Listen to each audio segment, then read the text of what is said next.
Hi, just want to answer your question, sir. Good PM. Need ba mag-water change every time mag-poop ang mga goldfish ko? Salamat.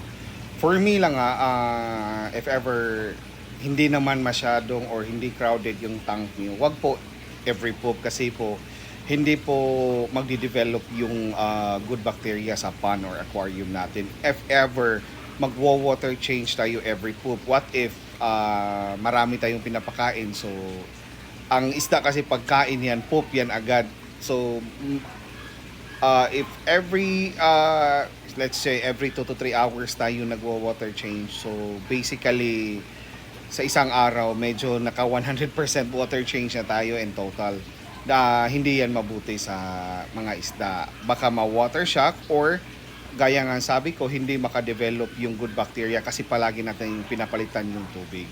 What I can advise na daily water change is if ever morning po kayo nagpapakain, so during afternoon, marami na yung poop for sure, diyan na kayo mag-water change. Depende po sa laki or size ng tank natin, depende sa dami ng laman ng isda, depende sa laman ng isda ng tank or pan natin.